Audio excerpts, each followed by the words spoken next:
On the rocky edge of Kenai Fjords, in the shadow of a vast ice field, the black oystercatcher makes her home. Here, tides rise and fall. Fierce storms pelt the shoreline. Massive glaciers flow, calving into the icy sea.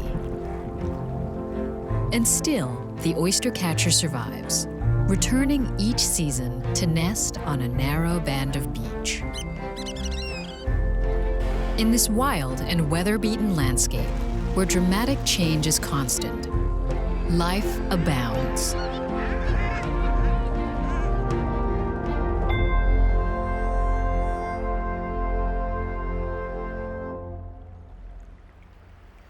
In a place this grand, it would be easy to think that Kenai Fjords National Park is timeless and unchanging. But the opposite is true. Here, the mountains, glaciers, and shoreline are in a constant state of transformation. From season to season, even from day to day, the raw process of change is ongoing, unfolding before our very eyes.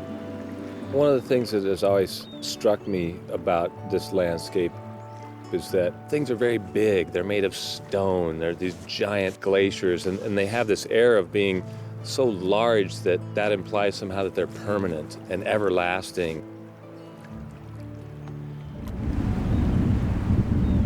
And yet, what I've seen over the course of my 20-some years out here is that they change on a scale that's more rapid than you would imagine. Northwestern Glacier, for example, when I first came out here, was a 300-foot wall of ice dumping icebergs into the fjord.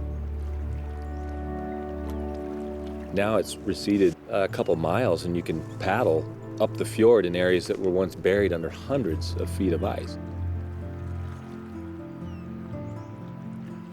And the fact that something that massive and powerful can change in your lifetime is just an impressive quality of this landscape.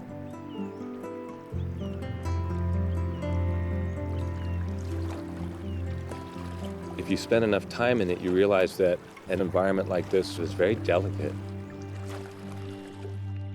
Kenai Fjords National Park, perched on the northwestern edge of the continent, is a place where mountains, ice, and ocean meet. The Harding Icefield sits at the top of the park, covering 800 square miles of the Kenai Mountains. Formed more than 23,000 years ago, it is part of the ice sheet that covered much of North America during the last ice age. Winter storms can bring over 100 feet of snow to these mountains every year. The snowflakes amass and over time compact into dense ice thousands of feet thick. More than 30 glaciers spill off of this ice field towards the valleys and sea below. From the highest peaks to the deep, finger-like fjords, a complex, interconnected ecosystem thrives.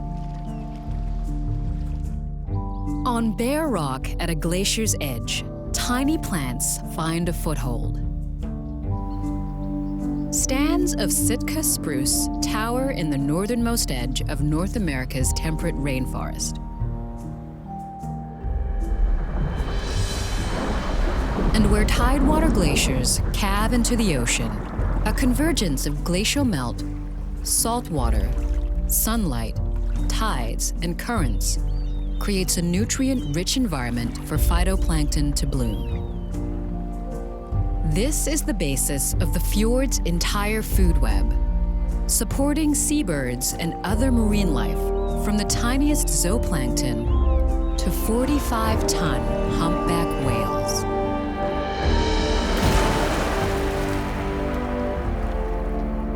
Generations of people have also been sustained by these bounties. Trappers and traders, fishermen and entrepreneurs, explorers and artists, like Rockwell Kent, who spent a fall and winter on Fox Island back in 1918. The book and paintings that were inspired by his stay brought the beauty of this remote place to public view. But long before any adventurers came here, the Sugpiaq, a maritime people, made their home in the fjords. For over 1,000 years, they endured and adapted to the harshness of the weather and the landscape. Our ancestors were nomadic people and traveled great distances in their kayaks in search of food. When the Russians arrived on the Kenai Peninsula in the late 1700s, the Sugpiaq lifestyle changed dramatically. They began hunting sea otters in large numbers to exchange their pelts for trade goods. With their way of life altered and their population reduced by disease, the last of the Sugpiaq left the outer coast by the end of the 1800s, settling in established communities. For the Moonin Kvasnikov family, a visit to the fjords is in some ways a journey home. A lot of my family lived out this area. We traveled all these coastlines. A lot of good food on the beach. It's like, tide is out, the table is set. The foods of these fjords were first named in Sugpiaq. Got mussels, you call them amyaks. And clams, a salak. And you got cockles, they're called tauchtak. Snails, and it's pretty much anything off the beach. Kelp, pop kelp, or ribbon kelp. My ancestors lived here, and living here and coming to visit here are two very different things. I really am enjoying my time having Forrest out here with us, sharing the knowledge that I have learned through my lifetime, knowing that it will go on for generations long after I'm gone. I completely forgot about how tasty these plants are. How did the elders say that they would preserve these? They would dry a lot of plants, but like these kind of plants are kind of succulent. They probably wouldn't dry so well. So they would store them in seal oil fat, and then they would be able to have fresh greens in the wintertime when they needed. In a wilderness like this, I feel more connected to our ancestors and how they would live. This is the wrong plant. It looks like kind of similar. See how close they look like each other? Mm-hmm. But you could see this one, the smell of it is different. It is an empowering thing for myself because you know that you can go out in the wilderness and gather all the plants that she showed me that are edible, and the salad was awesome. Today, there are few visible traces of the first people who lived here, but their story continues in their descendants and in this wild land.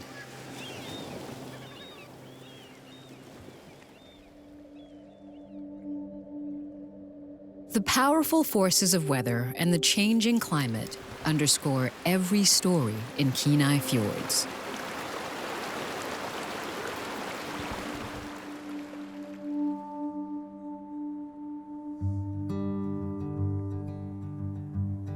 Over the millennia, glaciers have retreated and advanced with natural cycles of warming and cooling. As they advance, they plow into the earth, gouging the bedrock with their massive weight. As the glaciers recede, they leave behind U-shaped valleys or fjords that fill with glacial melt, seawater, and marine life. The most recent glacial advance ended in the mid-1800s. In that period, called the Little Ice Age, the glaciers at Kenai Fjords reached far beyond where they end today. In the past few decades, the relatively steady rate of retreat has accelerated, largely as a result of human-induced climate change. In a piece of historical good fortune, the National Park Service has a 100-year-old visual record of glaciers in Kenai Fjords. In 1909, two USGS geologists came up to Alaska, and their primary purpose was mining interests and mapping the Kenai Peninsula. And they happened to take these really excellent photographs of many of our tidewater glaciers that serve as a fantastic baseline now that we go back to for comparison. That's Ogive Glacier right there, and then this is Anchor Since Glacier. 2004, the park has been re-photographing the glaciers from the same vantage point. The result is an extraordinary record of glacial change. We have pictures of Grant and Higgins on glaciers, and obviously most of that ice is gone, and so when we tried to recreate some of these pictures, it was a challenge trying to figure out where they were. Most of our repeat photographs of tidewater glaciers are done from water, which presents its own challenge in, okay, we've got this GPS unit, but now we've got winds and currents that we're competing with and trying to snap that perfect picture to really show the change. The repeat photography studies give us really great visual evidence of changes that are happening, changes that are due to a warming climate. Most of the glaciers in this park are melting, and we have a few really dramatic examples. McCarty Glacier has retreated about 15 miles back from where that original image was taken. Northwestern has retreated about 8 miles back.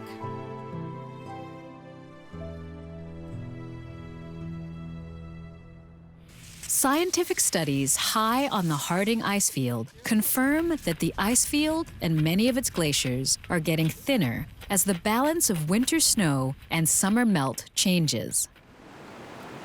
Glacial retreat is easy to witness at the face of Exit Glacier.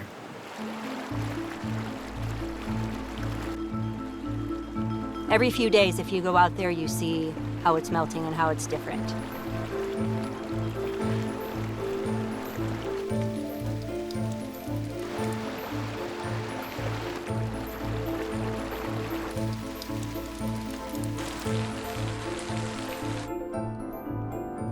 As the glaciers thin and retreat, biologists and marine scientists are asking another set of questions about the impact of these rapid changes on sea life and coastal ecosystems. We don't really know what's going to happen when the glaciers are gone.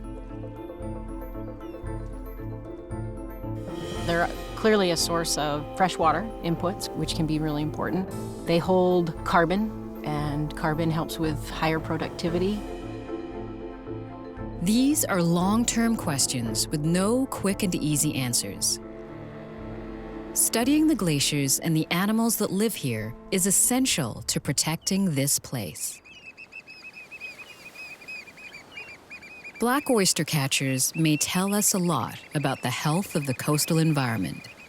They rely solely on this very narrow band of the intertidal. They nest here, they breed, and they forage in the intertidal. So if something is changing, then we should see it reflected in their populations and productivity.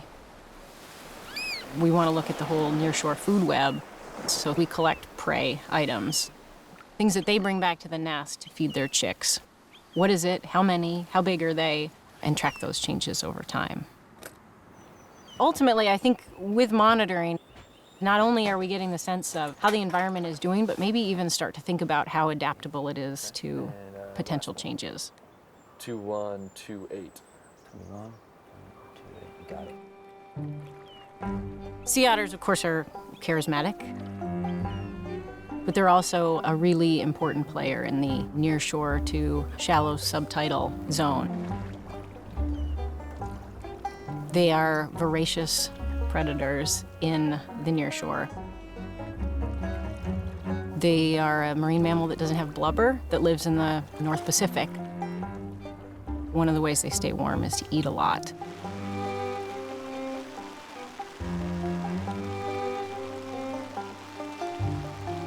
They eat about 1/3 of their body weight a day. The wildlife is incredible here. It's a very powerful place. All the research that we do is hopefully informing management to help protect these wild places.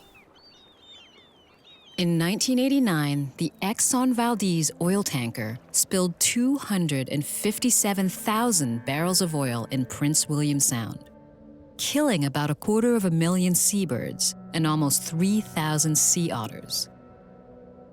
1,300 miles of coastline were impacted.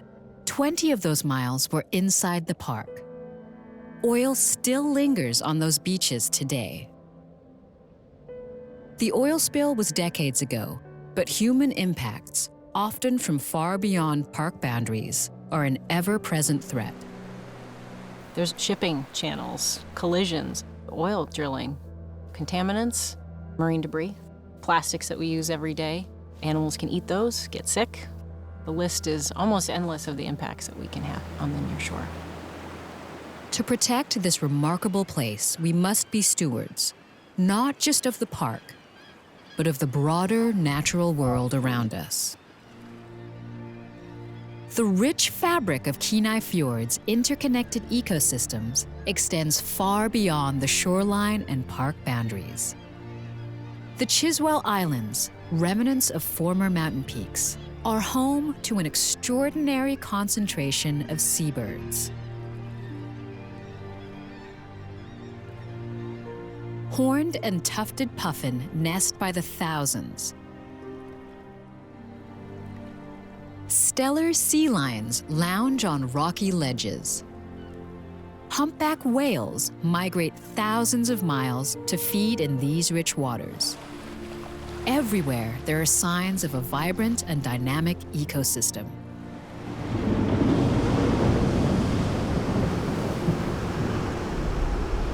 Kenai Fjords is not subtle. It's big, it's loud, it's dramatic, and it's amazing.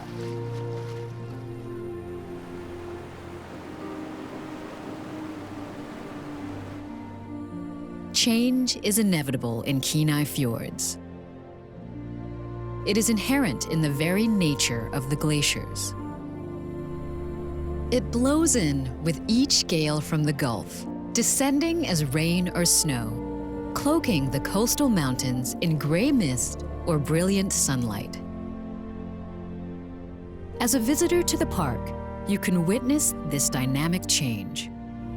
You can walk up to Exit Glacier and see its path of retreat.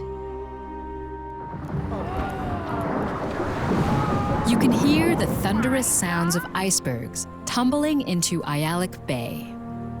You can kayak in Bear Glacier Lagoon and see the giant icebergs that have calved off the glacier. And you can take your own photographs and document the ongoing changes in Kenai Fjords. When you come out here and you just experience the place, you realize that your life back in your town, working in your office and doing your daily life is so removed from everything that naturally happens in the world.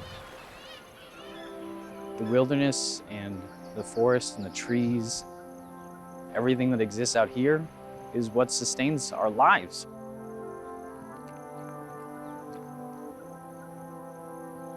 This is that place where I can come and contemplate the infinite and the grand and get out of my everyday thinking and feed my spirit. Coming to this place just gives you peace.